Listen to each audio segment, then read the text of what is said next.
A misteriosa boiúna. Essa história que narro é referente às histórias contadas a mim por seu Antônio, o mesmo do conto De Frente com o Lobisomem, quando passávamos as tardes ali na frente da tapera dele. O mesmo me contou muitas histórias que são horripilantes e, se não tiver preparado, parecem inacreditáveis. Mas vindo de uma pessoa que passou por várias situações nessa vida, nada há de se duvidar. A história começou quando ele era jovem, na década de 40, morando em Monte Santo, Bahia, que fica a 350 quilômetros da capital Salvador. Clima semiárido e, na época, a sobrevivência dos seus moradores era agricultura de subsistência e criatório de cabras e bodes.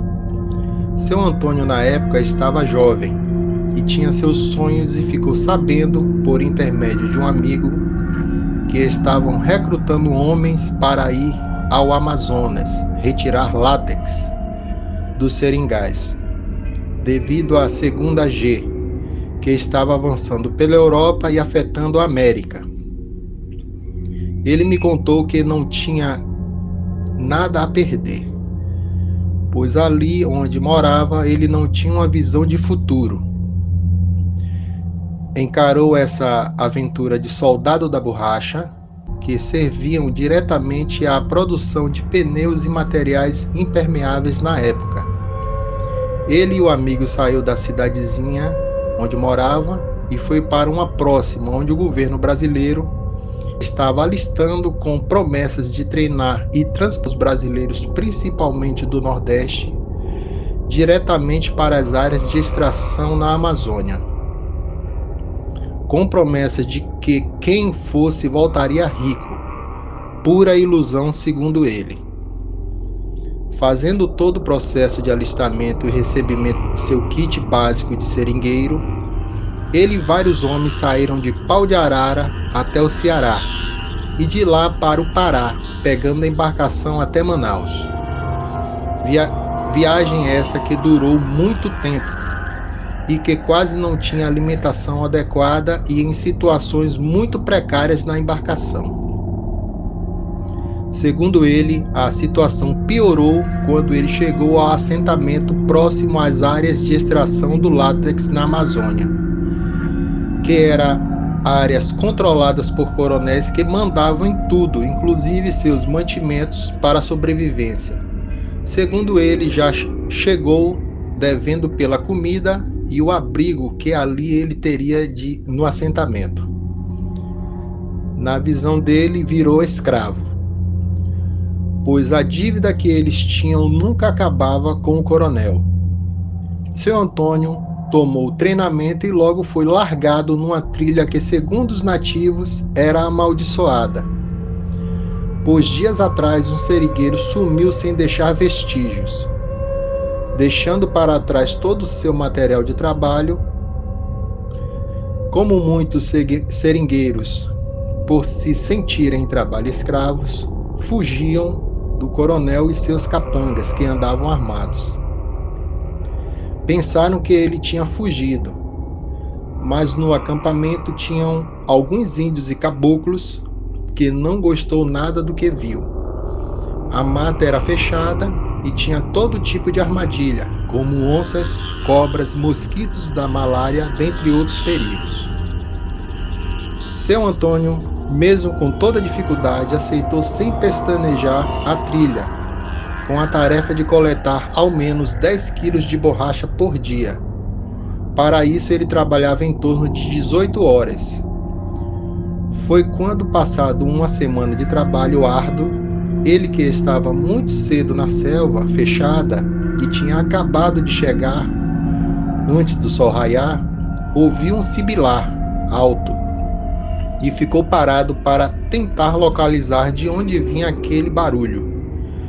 Quando ouviu tipo algo a se arrastar pela floresta e a abrir a mata bem próximo a ele, mas como ainda era escuro, ele achou melhor ficar parado e esperar o raiar do dia para voltar ao trabalho.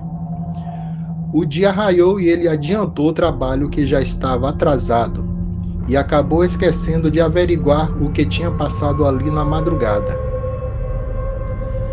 Ao meio-dia, ele parou para fazer sua comida, que era um punhado de arroz e um pouco de carne de sertão junto com farinha, para se alimentar. Acendeu uma pequena fogueira e foi num igarapé próximo para coletar água em sua panela. E quando chegou na beira desse igarapé, se assustou com uma trilha que partia de dentro da mata fechada até a essa beira. Rapidamente ele voltou ao acampamento improvisado que usava como abrigo e cozinhou seu arroz e comeu ali sozinho no meio da grande floresta que o cercava. Ficou desconfiado a olhar para todo lado, pensando que estava sendo observado. Mas o dia foi passando e ele voltou ao acampamento principal. E à noite ele perguntou aos outros seringueiros que ele tinha uma certa aproximação, se tinham visto algo estranho no início da manhã, e todos disseram que não viram nada.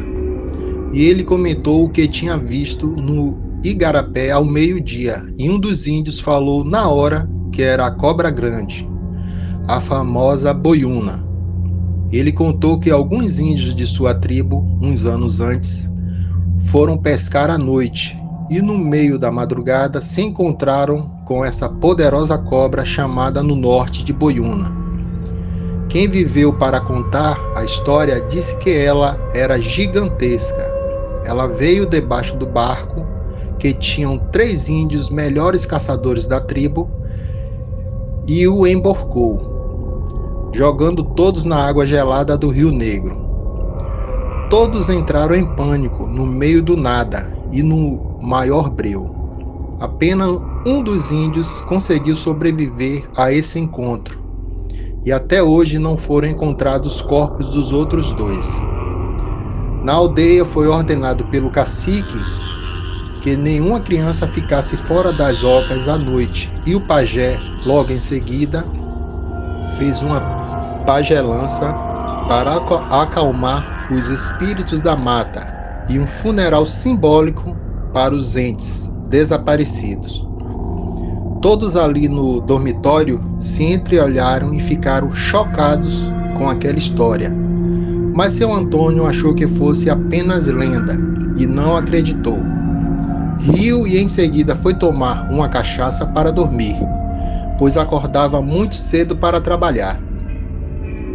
Na manhã seguinte, às 3 da madrugada, colocou seus materiais nas costas e saiu com seu candeeiro preso ao chapéu e adentrou na sua trilha misteriosa. Ao chegar no seu pequeno acampamento, viu que estava tudo revirado e o chão estava muito estranho, como se tivesse passado um carro com pneu grosso pelo meio da trilha dele. Ficou desconfiado, foi olhar até um determinado ponto da trilha e nada viu. Voltou para o pequeno acampamento improvisado de lona e ajeitou tudo que estava fora do lugar. E nessa hora deu vontade de fumar o seu cigarrinho de palha. Enrolou no papel sentado no banquinho que tinha no acampamento, e quando estava colocando na boca para enrolar o fumo e fumar, ouviu novamente aquele sibilar, e quando olhou do seu lado direito da mata, viu uma grande cobra passando a uns 20 metros dele, revirando e quebrando a mata ao passar. Ele ficou ali parado, hipnotizado com a grossura do animal, gigantesco em tamanho. Segundo ele, tinha mais de 30 metros e uma grossura de uma árvore centenária, que muito tinha ali ao seu redor. E ele me falou que ficou ali parado olhando o animal medonho passar por mais de meia hora, de tão grande que era. Ele ia em direção ao Igarapé, que é um afluente do rio Madeira, Logo após passar, ele, com todo o medo do mundo, juntou a coragem que restava e foi atrás para ver o tamanho exato daquela cobra gigante que passou bem ali próximo dele.